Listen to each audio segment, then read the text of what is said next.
Hi, and welcome to another episode of the Mind Management Mentors podcast. And boy, have we got a big fish for you today. Oh, all the way. I've got a feeling, and I'm gonna put this out into the universe already. There's going to be a lot of swearing in this episode, so if you're easily offended, this is probably not going to be the episode for you. Um, Technically, we've got Yorkshire and Lancashire on a podcast, all the way from Texas. Are you in Texas now? Funny old Texas, yeah. Funny old Texas. We have Dr. Robb Kelly. Tell everybody who you are, what you do, and why you're here. Guys, how you doing? My name's Dr. Robb Kelly, and I'm from Manchester, England, or Moss Sides, a bit like Beirut with lights. Moved to Texas about 18 years ago. I come for 2 weeks only, but I stayed dealing with all kinds of all kinds of mind, psychology, psychiatry kind of thing, depression, PTSD, childhood trauma, alcoholism, addiction, which is different, by the way, guys. And then we've just gone into researching for Alzheimer's and dementia, which we do pretty good. I've been on TV a billion times. I've got books out there. I've got 5 offices around the world. Dallas, Texas, San Antonio, Texas, Manchester, England. We have Spain and Switzerland. So yeah, here I am on Cuddy's Cudsworth podcast. He's the best guy ever. It's gonna be amazing, guys. Hold on to your seats. Get a chicken out the oven. I call myself the UK's leading mind management coach. There you go. And I can see why. I can see why and why you're successful, man. You're an amazing guy already.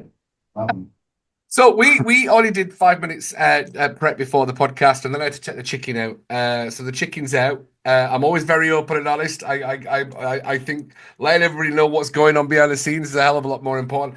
Now, Rob, you've thrown out some pretty big names when we were chatting, but we're not going to talk about the big names that you've worked with yet. We'll lead into that. So let's talk about the race course, poverty, the roughest place in Manchester, stabbing your wife, fleeing the country, not getting sent down for attempted murder, and then becoming a world authority on neuroscience. Because that's one hell of a journey, Rob.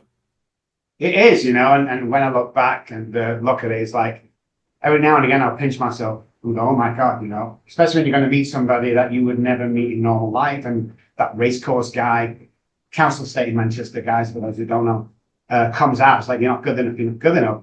But yeah, I mean, I grew up on the council estates. We were very poor. You'll know this, Cuddy. A lot of people don't when they interview in America. Is at school, we used to have school trips. We used to go to Tatton Park, which is, guys, about 4 miles down the road. I couldn't afford to go. Parents couldn't afford to pay for that. So I'd be the one at the back waving away. Well, can you imagine the abandonment and childhood trauma from that as I got older and older? But was always a musician. I kind of had it all or nothing, man. I'm either going to do it or I don't do it. There's no middle road for me, So I put a guitar on my neck at the age of 3 or 4, apparently. The age of 9, I'm playing on stage with my auntie and uncle and playing the bass guitar. Liverpool Irish Centre gig. I took my first drink because it was some uncle gave me half a lager or half a beer, guys, the American people. I drank that and the whole world took off for me right there and then. And I went through normal school, playing guitar, went for a session guitar player's job, which is kind of recording when the bass player can't make it, they pop me in. Strawberry Studios to begin with, 10cc studio. I always not wanted to know where to get away from the poverty. And eventually Abbey Road, I did a 2-year stint at Abbey Road. So played with John Bowie, Queen, all them guys. And that's when I got introduced to cocaine. And the rest was good, man. I mean, I went through college, come out of college, had 2 children. Horrible stuff happened in that house, just because I was drunk most of the time. And I used to do doors around Manchester. I was a bodybuilder back in the day and a martial arts guy. So you can imagine at 19 stone or something, full of steroids and, working the doors, I was a nasty piece of work. And of course, when I come off the doors, tried to be a normal guy, when I drank, that came out. So I was very violent. I don't know how I didn't kill somebody. I knocked a guy out once at the Little Bead sale. And, the 30-second rule, when he was still out after a minute, so they rushed me in a car away. Just horrible things could but you look back on, but I was on survival mode. It was either I'm going to get you before you get me kind of thing. I was always born with this less than attitude. This is how crazy it was, Cody. At school, guys, five-a-side football, and it was at school. So one kid who lived on the private estate said, "Hey, my dad's going to pick us all up to play five-a-side. What time do you want us to pick us up? I want you to address." I give him the address about a mile away from this posh housing estate. So I had to run there after school to get there and pretend that the car pulled in and I'm coming out of this house.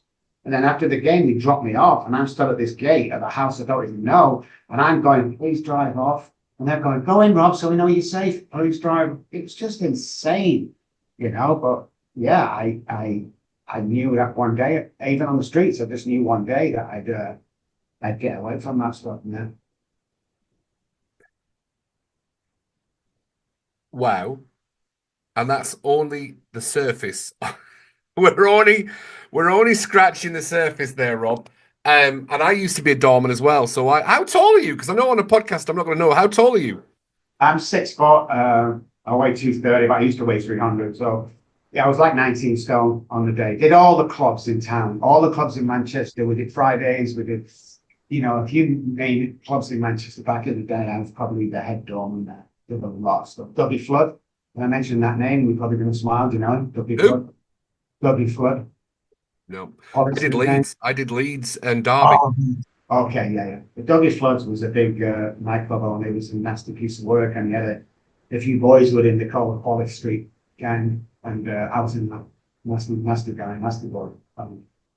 Horrible bits. So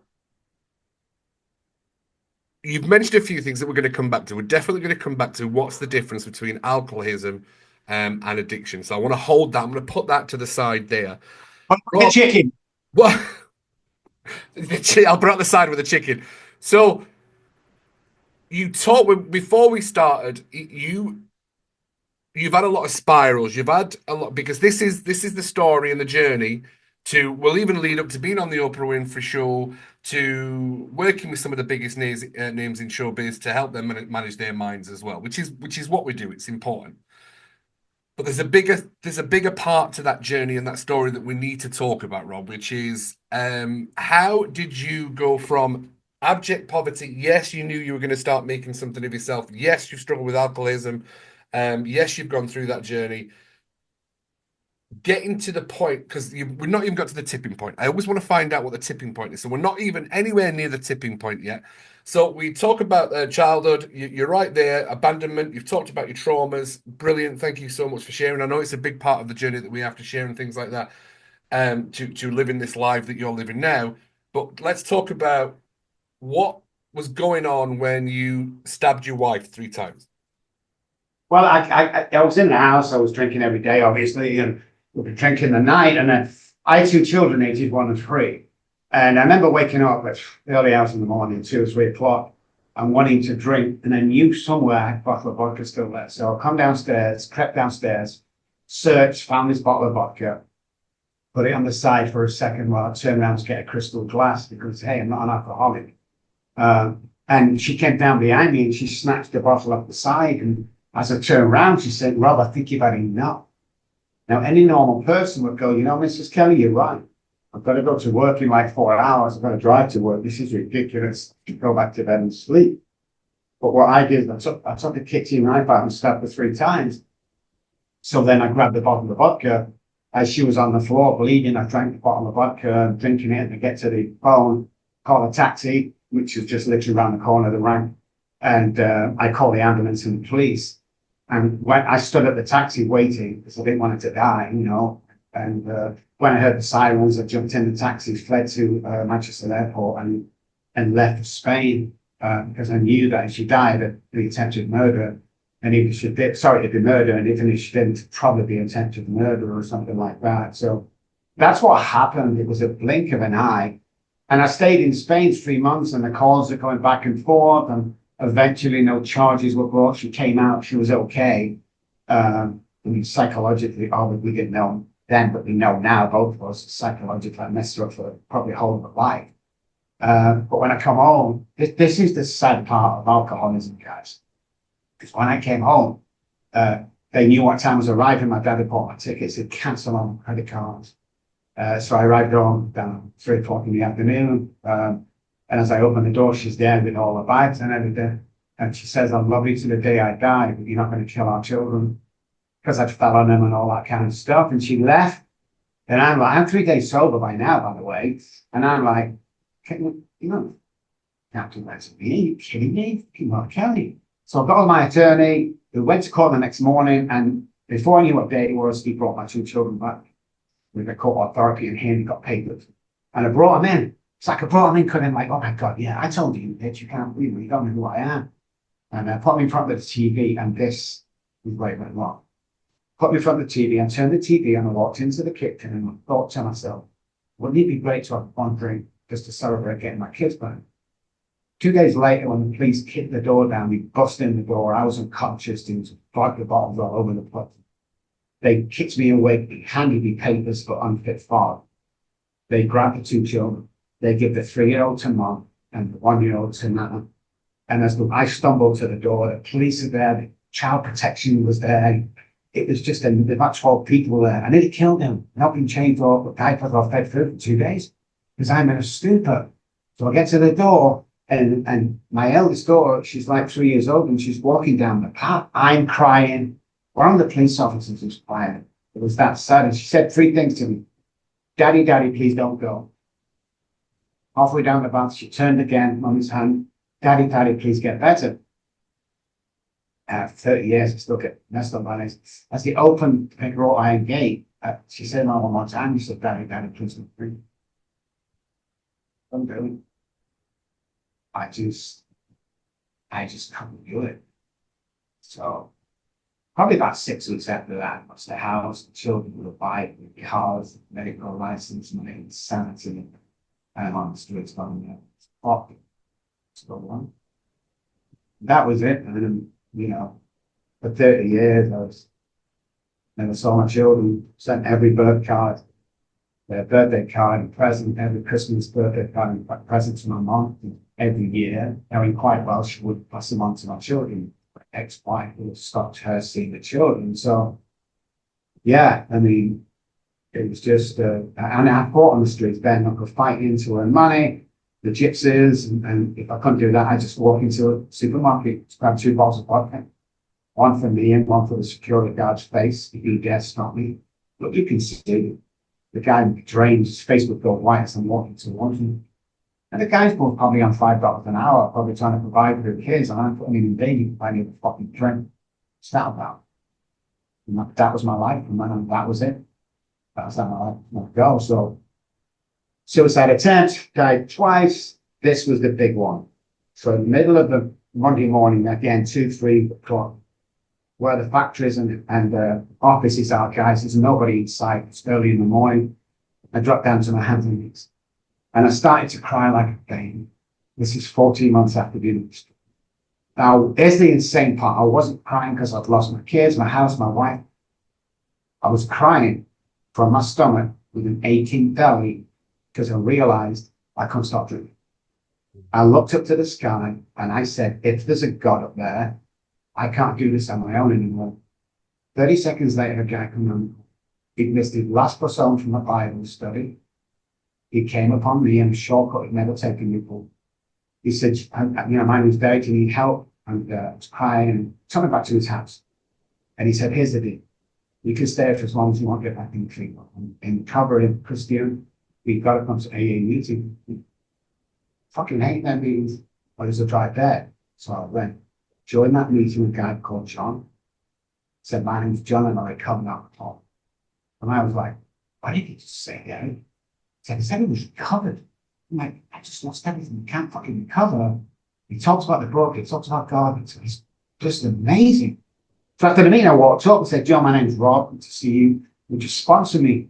And he said, no, but I will be your spiritual advisor for 12 weeks. Every Wednesday, Cuddy left Derek's house at 6, got there for 7, stayed till 8. I couldn't go in before 7, and he'd walk me out at 8. I don't never understood that.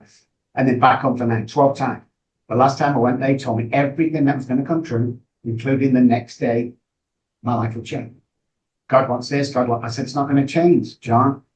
I'm on the basement of Derek's house and I brought a mattress. The next day, Derek came home from work early and he said, the guy who's sweeping factory floors, just signs you want a job. I said, yeah. Turned into a full-time job that week. So the second week, I got my first pay packet, which, as you know, was money stapled to an envelope. I went back to John's, man, bought a little teddy bear for the gas station, petrol station, and a card. And I wrote on the card, thank you, John, for introducing me to God, because he, capital H, took the compulsion to drink away, and then went back to that man's house. And I'm so excited for him to realize how right he was. And when I got there, there was nobody in. And I was banging that loud that the right-hand woman came out and my palm, and I help you, Lord. I said, yeah, where's John? You still live here? John who? John, your name.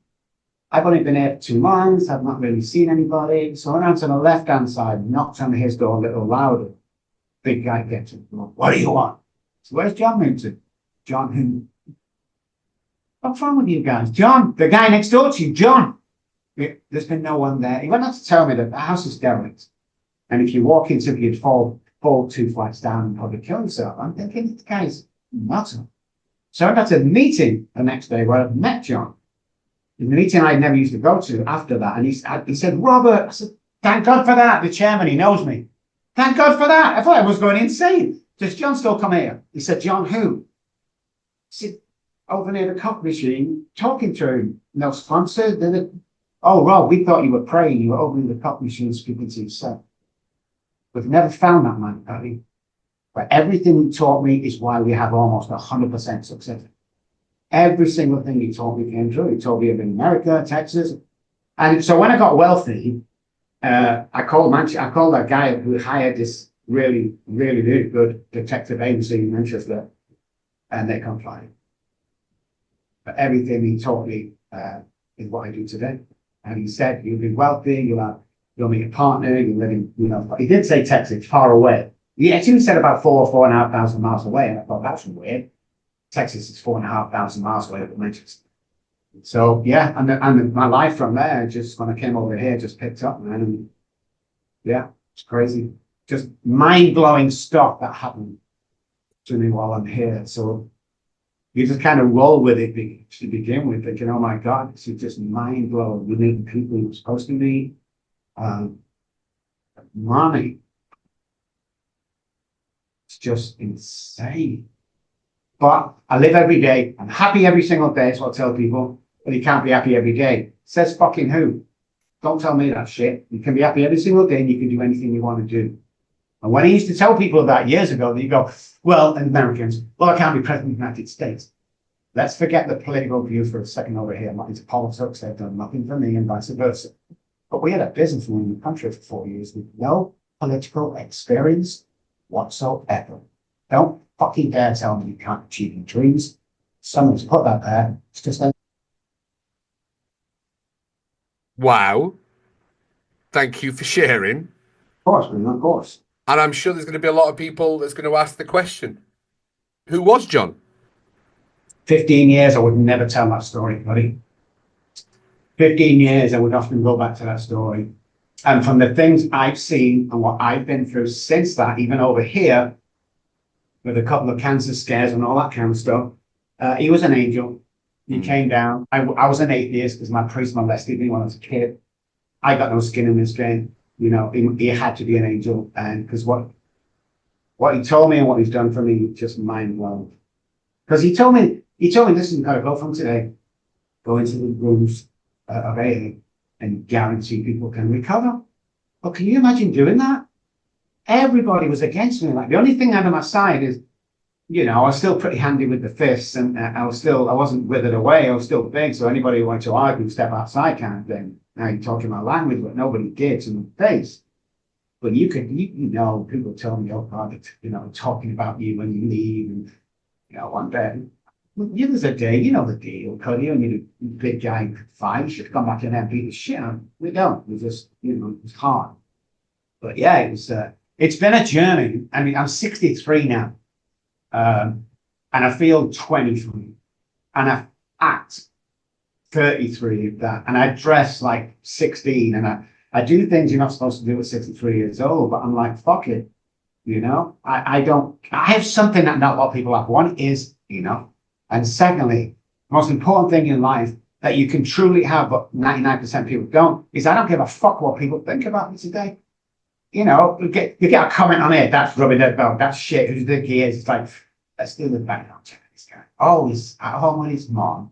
He's 62 years old, 4 marriages, he's 390 pounds. He's got fuck all. You think I'm going to listen to that piece of shit? No. Let me show you my bank. You know, fucking, you are now fucking numbers on there. And money doesn't solve anything, believe me, guys. But I've worked hard. I've paid the price. You know, I've paid my dues. Now I fucking want them back. Now I want them back, man. It's like I'm living the dream instead of dreaming of living. Because all them times on the streets, Christmas time, I'd walk past these houses in the snow and you see the family and it's warm and they're all laughing and pulling crackers. And I used to dream of living. And I never thought it was happening. We died twice on the streets when they saved my life. I hated them. I fucking hated them because I didn't want to live. I didn't want to live. And then I'm over here and I'm doing what I'm doing. 25% of our work is pro bono. I'll put that out. $150,000 a year, me and my wife give back to people in and around Manchester and in and around Texas to give back to the families, alcoholics trying to get their kids back, all that stuff we do.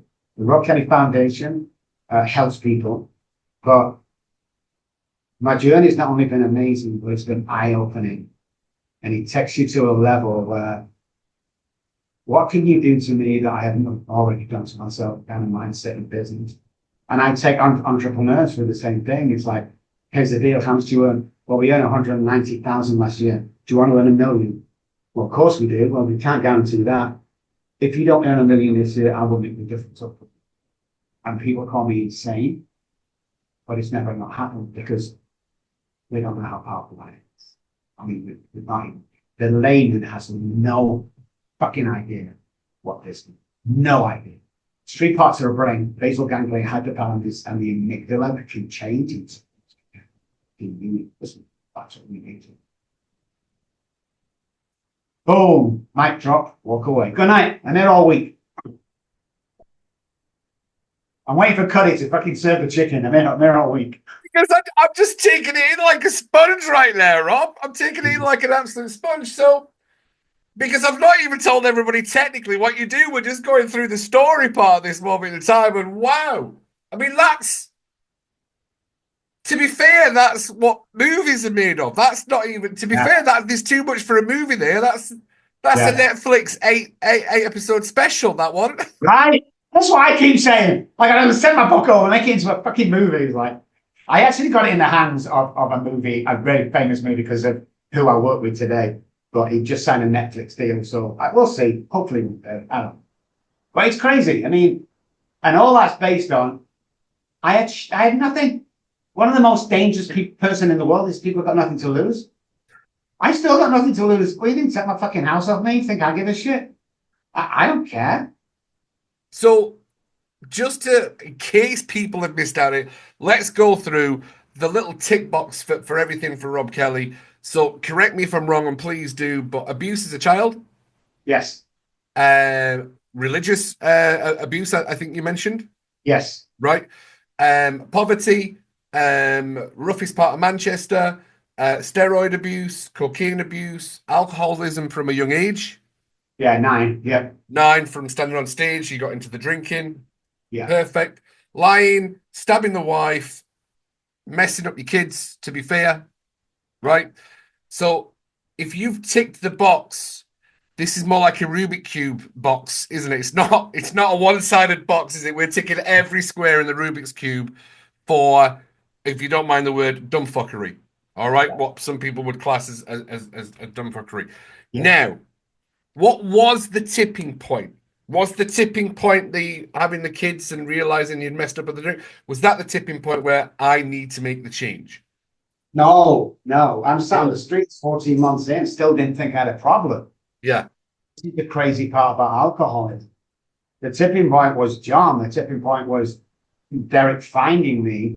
And the tipping point was going through and doing my childhood trauma is the gateway drug.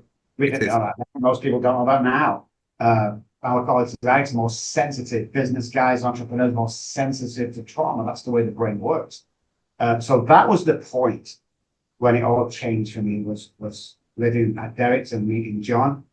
Then from Derek's, I went into a little apartment, service department, and then, life took up, but that was it. My kids never come first when I was drinking on the street, never.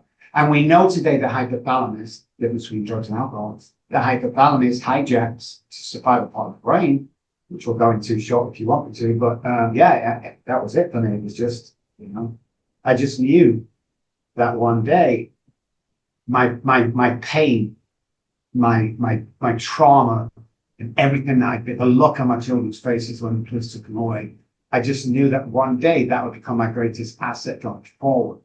And what we found with the mind and the brain is that you can use this for addiction, alcoholism, childhood trauma, entrepreneur. You can use it for everything because the subconscious and conscious brain fights for our attention every single day. 9 out of 10 times, the subconscious brain takes over because that's the guy who wakes us up every morning. So that was the deal, and knowledge as well was the deal for me. It's like we're superhuman. People are superhuman. They have no idea what they're capable of doing because of the childhood trauma, or you can't do that, or you're not good enough to do that, or what else stupid. Remember kids would kick a ball around the street, hey, what do you want to be, Johnny? Oh, footballer. What do you want to be, Billy? Surgeon. What happened to them dreams, man? They got kicked out by family and fucking friends. That's what happened to them. Whereas people in council estates are not supposed to be done. People on council estates are supposed to work for the fucking gas lord on the lowest pay ever, digging roads in the shit and the cold and everything. Get a council out, a couple of kids if you're lucky, get divorced later, and that was my line. Well, because I went through what I went through, it's like I was making these rules. I don't like him. Well, you can't do it. It's making the rules. Well, stop it. Says who? You can't. Says who, man?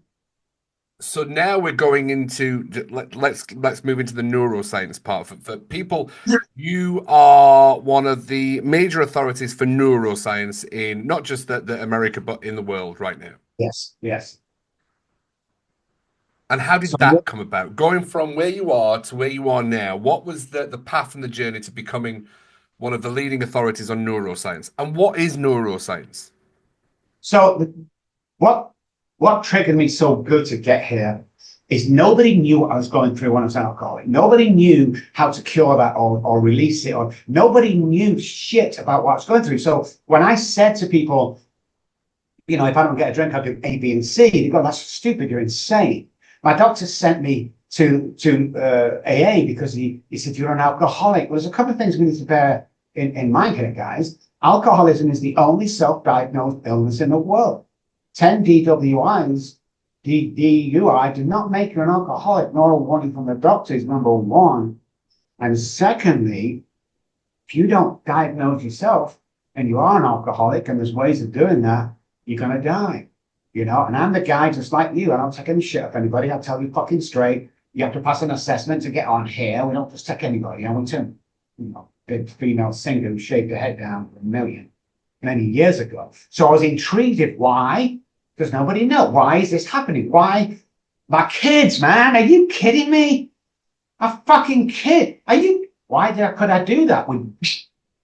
So that's what intrigued me. And the neuroscience we were looking at, wasn't even called neuroscience, just like neuroplasticity, never even heard of it. We were trying to do it. I just knew that, is it possible to mold the brain? Is it possible to change a pattern? Is an alcoholic capable of making choices? And the answer was no. Nobody knew why. Give me an answer. So I studied and studied and studied. And the more I find out about what's going on with the brain, it blew my mind about what's really going on. Me and you could go in the streets right now, cutting Scotland. Tell an alcoholic, somebody who drinks a bunch of. Tell what a drug addict is, somebody who takes a bunch of. Alcohol has 1% to do with alcoholism. And the same with drugs, food, sex, pot. It's 1% of the deal. I never had a drinking problem. I had a thinking problem. When you really find out what's going on, when you really found out that the subconscious brain wakes you up in the morning and wants to kill you and make you look like an accident, when you really know what's going on, you can change. You can 100% change and reprogram your mind from self-sabotage to positive neural pathways. Every single day, 300 neural pathways die every single day in the head. What are you replacing them with? Are you replacing them with old habits? Are you replacing them from the trauma that you're still living? Like if you can't keep in relationships, childhood trauma. If you can't get a job, childhood trauma. If you can't build an empire, childhood trauma, man, that's all it is. Realize it's not the alcohol. Once 72 hours is up with alcohol, you can't crave for something that's not already in your body. That's the prefrontal cortex jumping straight into the subconscious brain saying, give me a shit idea that will fuck Rob up, please. And the subconscious brain is full of them. All my life since birth, it's been stillbirth. Instead of going into the conscious brain, which is the now, the conscious mind takes over the now, anything becomes possible. So it just intrigued me. So we delved into it more. And what we found is this. Basal ganglia is our repetition, strengthened, confirms part. A pilot needs 10,000 hours in the air. So they can drive a plane, fly the plane without even thinking about it. Same with driving a car. You first get a car, like I'm in a Mini, it feels like you bust, you know. After a couple of months of driving down the reversing down the driveway, waving to mom, talking to the girlfriend, all at once, because it becomes a working part of the mind. What happens with the alcoholic / drug addict, just for this one, is the basal ganglia is broken. So you ask anybody why they relapse, they'll give you no idea, no idea. So 10 after you come out from a bender, 20 after you try and get your wife back, half past she comes back, 22, the kids come back, and at 10 to the hour, you self-sabotage. Because the alcoholic's basal ganglia is at deeper. And that means when everything's going well, you'll fuck it up something. Then we look at the most significant, and people on here are going to go, that's just bullshit. I don't Google me. So I'm going to say, Google me, please. Spell my name with 2 B's and see who I am. Okay. So the hypothalamus is our survival part of the brain. It tells us from birth, we need to drink water, eat food to survive. Period. It's ingrained. It's natural. We've got to do it to survive. Certain point of the alcoholic's career, drinking career, that's what it was for me. The hypothalamus turns around and tells the prefrontal cortex that to drink alcohol to survive. That's why it's over everything else. When the survival part of the brain is telling us to drink alcohol to survive, then they drink alcohol. That's why kids, jobs, wives, family go second. Because the brain is telling us alcohol. Where we're drinking the first bottle, alcohol. Where's the second and third coming from? Alcohol. And that's the only thing I concentrate on. The rest is second nature to me.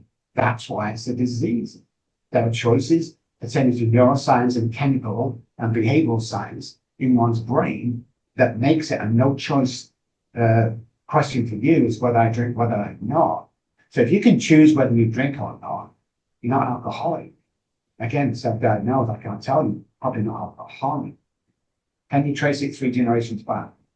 Well, my dad's okay. My grandfather, well, he kind of liked to drink, stuff like that. It's a freaking alcoholic. He likes to think, granddad liked to drink. What's he die of? Oh, his kidneys and liver blew up. Really?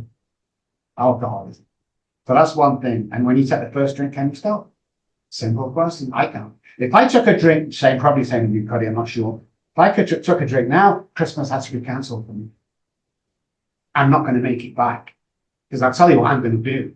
I'm going to take a bunch of money, I'm going to head to Vegas, I'm going to get fucked up, I'm going to get about 20 girls in the room that are all under 21, God forbid, because I'm fucking, that's what way my mind works, and I'm going to die. And I'm quite happy with that.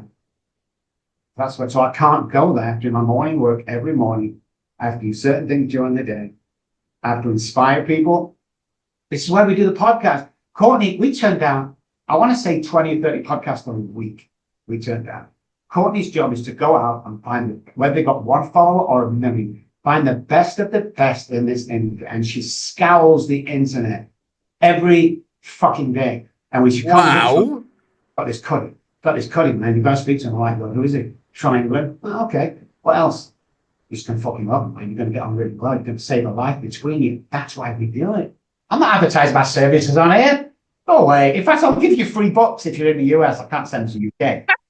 But we can save a life, and that's what it's about today.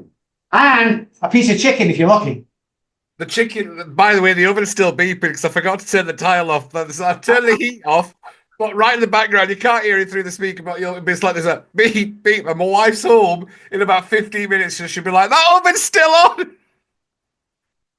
Let me tell you something. I have a good friend on the doors and bodybuilding that was called Mike Skirker, and you are the image of him.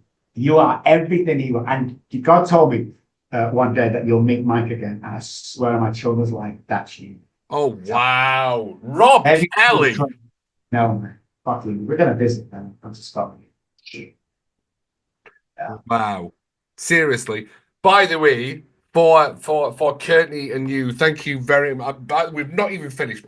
Again, and I know how busy you are.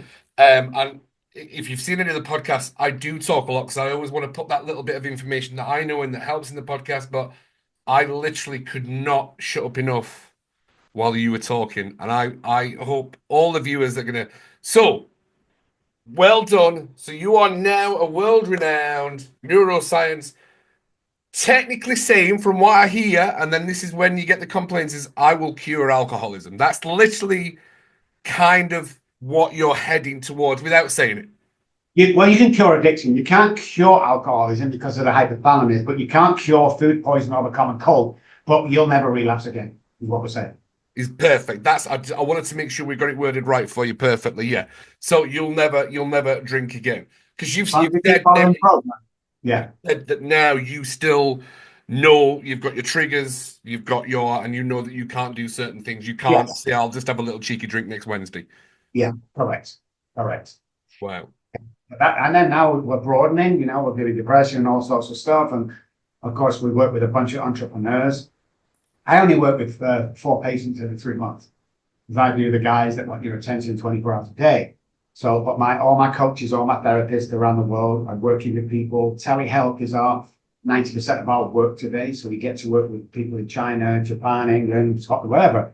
It's really good. So yeah, I'm enjoying life, man, and helping people. I have to, I have to save a life every single day. It is my motto. That's it. As long as I can do that, and we've done that today, Colin, then our job is done. It's great. So, how did Dr. Robb Kelly get to the Oprah Winfrey Show? What was it that they looked and found and thought we need Robb Kelly on the Oprah Winfrey Show? But let me dive in quick. It was Dr. Phil that was the main guest. Sorry, Dr. Phil. Yeah, so he was the main guest on Oprah. I was his sidekick.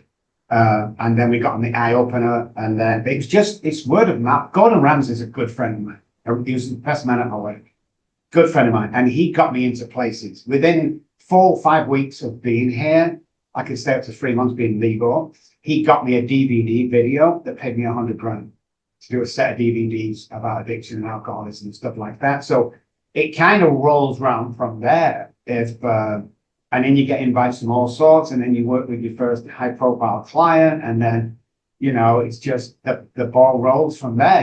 It's just people call us and we're very discreet about what we do and how we do it. And yeah, just pure, I want to say luck, but I do believe in God today, and I do believe John has something, and Derek has something to do with being here. So it's when I visualize something and go through my routine to get it 99.9% of the time happens. Wow. And I can honestly, mate, with the power behind you of faith, clearly, the fact that you said you wanted to come on the Mind Management Mentors podcast is jaw dropping for me, and I'm extremely humbled by that because I'm only just starting, we're only just growing. So thank you, Dr. Robb. Well, she sent me a clip over again. I've got to tell you the truth right now. I would pay to come on this podcast, and I don't fucking pay to go on podcast. And I'm not saying that for you to laugh.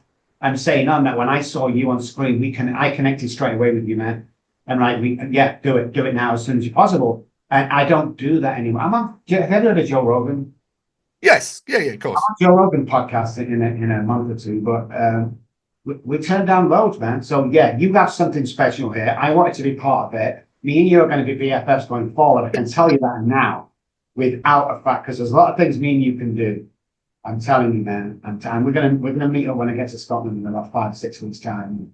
Just waiting for the airplanes to stop fucking dropping from the sky. And Whereabouts in Scotland are you going? Well, we're going in London, and then we're going to get that train up to Edinburgh. Oh, right, so, yeah, I'm not far from Edinburgh. I'm only about 20 minutes away from Edinburgh, to be fair. There you go. It's going to happen, huh? So absolutely. Cold water therapy. I've got to get you in cold water, Rob. Oh, I love it. I love ice. Can't say. I didn't say his name. Movie star I'm working with right now got me into cold plunge. Oh, right. Okay. So for the name drops, are you give me one of the names that you've worked with that you're allowed to name drop? Someone said, right, Rob, you can mention my name, not a problem. Because I know you mentioned people before that I'll not bring up. Um, but it did make the hairs on the back of my head stand up a little bit, to be fair. But tell me how, or give me give one name for the podcast that this is who I work with. That's one of my best. I know you mentioned Gordon Ramsay. I give you three. Now, Gordon was just a friend of mine. We got to know each other through my work. Nothing to do with him, though. Nothing to do with that. I can mention three that people said you can mention it when pertaining to addiction or alcoholism when you're speaking to somebody. Is Robert Downey Jr., Eminem, and Eddie Van Halen are the three that I can talk about. Yeah, because we don't take any shit. You know, I remember meeting Eddie. Well, I was only over here for a bit. I'd never heard of Van Halen. And knew they were a rock band, I never heard of them. So he comes on, his guys come on, and off I go to the airport to meet him. And I'm waiting in Dallas airport, and this guy walks towards me, and he goes, Dr. Rob. I said, yeah, it's Eddie Van Halen. I'm like, oh, cool, man. He went, should this be the other way around? He's dropped. Should this be the other way around? Like, you should be recognizing me. I say, okay, fuckface. First of all, drop the fucking attitude down and walk away. You can't walk away. We've already paid the money. Bye. And he's literally trying to chase me up the fucking airport because I'm leaving for the car. Eventually gets in. I'm sorry. I said, don't stop that shit. I'm going to fuck you on, man. You do as you tell, you get well and you leave. Otherwise, I'm going to drop you. We're just taking fucking blah, blah, blah off you. So I don't give a fuck whether you come on here or not. I want to get that straight. All of you guys have worked with. I don't give a fuck whether you come on or not. But if you do come on, you're my guy. And that means you're going to do exactly as I tell you to do. Is that fucking clear? Yes, Dr. Rob. Let's go. Yeah. I've spoke to some people that you shouldn't speak about, but you know something? They praise me today because non-people around them, the yes man, would never speak to him like that. I said, I don't, you think I give a fuck if you come on board or not? You think your fucking 150 grand a month is going to fucking bother me, so I'm not going to have dinner tonight? Fuck you, first of all. Sorry, guys, getting excited now. And secondly, that's not how I work, you know? It's got to be done properly. Yeah. Oh, You came and cut this podcast before Joe Rogan. Oh my this is probably the better one, to be honest. It's fucking awesome. Oh my God.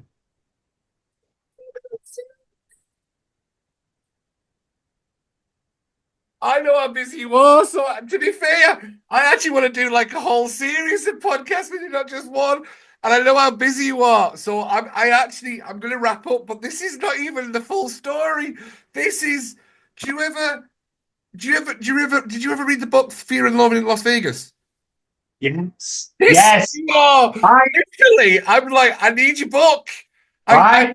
think one of my favorite movies is Fear and Loathing in Las Vegas. It's a fantastic book, and I really enjoyed the movie because it's just wow, that shit happened. Yeah. That literally happened, and the world needs to know. The world needs to Right. know.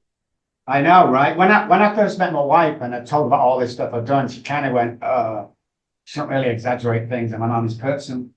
And after we met and I married her, the stuff we've done, she's gone, holy fuck, why are we sat in his house? How does this match? I told you, I'm not making it. I've got no skin in this game. It's what I've done. It's what I continue to do. I keep pushing the boat out even more. Yeah, but you're not supposed to do this. I don't give a fuck what you think. I'm going to do it. What are you going to do? Take my birthday off me? What the fuck are you going to do that I've not already done to myself? And that's the way I live life. And, you know, it's just, I love it. Yeah. So when's part 2, 3, 4, 5, 6, 7, 8 come? Honestly, that's all about your schedule, to be fair. Bearing in mind who you are, and I didn't know, by the way. I I just worked with Eminem and Iron Man and the guy that did Jump, Van Halen. Yeah, but I call them all cunts, to be fair. But they're my clients. Let me tell you something. So I picked Eddie up from the airport and I had no idea who the fuck he is, blah, blah, blah. I know he plays in a band called Van Halen, but I've never heard any of the songs. So we get back to the house. I used to have a big ranch where we took one patient at a time, these rock stars and movie stars, so nobody else could see him there. Trainers, chefs there and everything. And we're there a few days. And I have a big music group because I'm a musician. So, fucking embarrassing. So he goes in there, he's playing around and we're just cooking and the chef's there and shit like that. But he plays this fucking piece of a song that I love. It's the middle 16 of in fact it might be longer than that, of a Michael Jackson song. And he plays this riff, beat it. This fucking riff was brilliant that he played. I'm like, oh my God. So I walked in and said, Eddie, that riff, that guitar solo, man, it was just like on the record. Swear to God, you dick. That is me on the record. Oh, goosebumps. I felt like this, but oh God, well, God, I knew that. What an idiot. What an idiot. Crazy. Crazy stuff, man. Brilliant, man. Honestly, thank you very much for not only getting Courtney to get in contact, thank you very much for sharing your value time with little old me in leaving in Scotland. And I look forward to seeing you in 6 weeks' time or whenever you come over. And by the I don't even you were telling me how much you spent on your last in leaving. I don't even think there's any you could buy leaving for what you paid for your last holiday. Isn't that insane? I mean, I used to be begged off the streets, man. I used to follow guys around and girls that would have hamburgers from Wimpy or something. And when they threw it in the trash, I'd go in for the trash, take all the cigarettes and eat it, man. That's how bad it was. And today, you know, dollars become $10, become $100, become $1,000. I mean, it doesn't like you're giving thousands of dollars away like it was $1 today. I know it's insane. I know that it's almost unbelievable, but you know, as I say to people, go out and Google me and they come back and go, holy shit. And I go, I know the guy from the counselors. I know it's insane. I know, but here we are, little old me, doing what I got to do. Wow. I've got about 5 minutes left with you, so I want you to answer the question because I never asked the question. What's the difference between alcoholism and addiction? So alcoholics are born with a predisposition. We're also allergic to the ethanol in alcohol. Three parts of the basal ganglia we talked about. It's at default when we keep relapsing. The amygdala, we're more sensitive when it comes to the trauma that's being held, and the hypothalamus. Drug addicts, so alcoholics are born. There we go. We'll just explain that. Drug addicts are made with the addictive personality. Everything I say and talk about with research with 1,000 times. So 93% of people that come to my practice with a heroin or cocaine addiction started in the doctor's office. So the addictive personality, they both present the same, don't get me wrong, but it's not. There's a fine line there between the both. And that's some of the proudest work we've ever done, but also the pushback. That's not true, it's not true. And then you want to spout out wrong with it. I went there for a long time, got sober. But they want to spout out old, you know, while my sponsor said bits like, we're talking about new cutting edge neuroscience that will change your fucking life. You know, it's like me, well, I'm just an atheist, I don't believe in God. How sanctimonious are you when there's 1,500 gods in the universe not to believe in fucking one? You know, it's like, come away from it. If it's not working for you, there must be something else better. So if you're going to AA or NALC and you keep relapsing, surely you're not doing it right, or there must be something better. That's all I'm telling you guys. You know? Mm. Dr. Robb Kelly, I'm just going to say thank you. And I always try and, like Jerry Springer used to do, wrap up like with a final moment. Yes. I'm just going to keep with the title of the podcast. If it's in the mind, it can be managed. And I think Rob, I can't believe I just said Rob to Dr. Robb Kelly, who's worked with Robert Downey Jr. Never know. Rob, bestie, BFF. Oh, could he? I've got to tell you this, okay? So 30 years, no daughter, out of my life, never saw her, sent every Christmas present, blah, blah. 4 years ago, my messenger goes in the middle of the morning, and it's my daughter, Charlotte, called Charlie. 30 years, message out of the morning, just mess. I'm looking at that, I said to my wife, fucking, that's Charlie. And she said to me, Cuddy, hey, Dad. She called me fucking Dad. I still got that text on the wall. I've seen you on TV. I don't believe what Mum and Dad's telling me all these. Oh, no, sorry, my mum was telling me all these years. I want to see you. Now, we obviously have people around us that does stuff. So within 4 hours, we're on a plane, flying to Manchester. We get there. We stay in a hotel around the corner. We knocked at the door.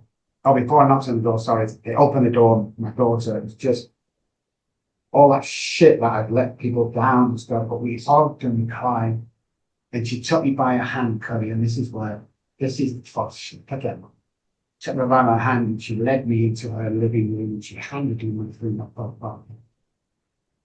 that girl is now my lead therapist in my Manchester office. And my youngest daughter 3 months ago got in contact with me. So everything comes back, guys. Mind management, you can visualize it, can happen. It works. If it's in the But mind, thank it you can be so moved. much, Tony. Thank you for having me on it, buddy. It's been a pleasure for me, man. It's not often I get on a podcast and have so much love and, respect for the guy doing the podcast, but I do with you, man. Again, I got no fucking skin in this game, man, but you are not only cool, you're fucking very clever, very inspiring. You look fucking amazing. Yeah, man, we're going to the DFS. You fucking what? They want to stalk you. I mean, come and find you.